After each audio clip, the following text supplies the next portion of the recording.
One of the things the state does when it decides its priorities, they don't focus on congestion relief, we found. Instead, they focus on mobility, moving people instead of cars. I live in Everett and I commute down to Kirkland. It's about a 25-minute drive to get from Everett to Kirkland. With traffic, it's anywhere from at least 45 minutes, probably an hour, likely an hour and 15 minutes. There's definitely been times when it's been 2 hours. We currently operate 3 facilities here in Seattle and 2 in Tacoma. As a transloader, we move goods from one mode of transportation to another and load containers that go on ships for export, and also we break down imports from the ports.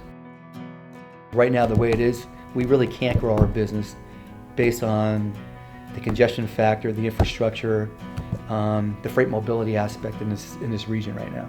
Transportation is an issue that impacts everybody in the Puget Sound region and across Washington state. The average Puget Sound commuter sits in traffic jams for about 48 hours every year. Puget Sound region is the 15th largest metropolitan region in the United States, but it has the 8th worst traffic congestion. The average Puget Sound commuter knows these frustrations. They see it every day on their way to work. I just stay until 6 or 6:30 and let the traffic die down most days.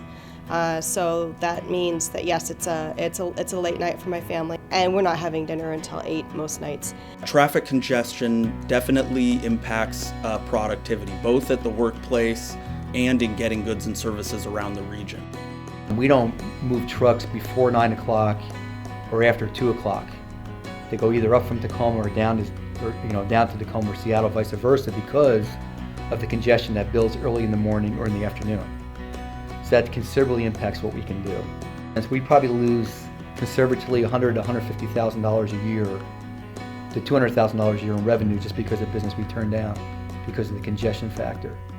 Prior to 2007, the state considered congestion relief a funding priority.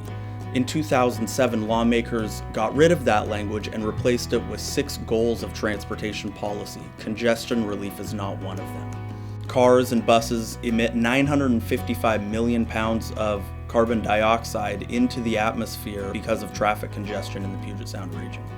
So getting people out of those traffic jams also improves air quality and people's quality of life.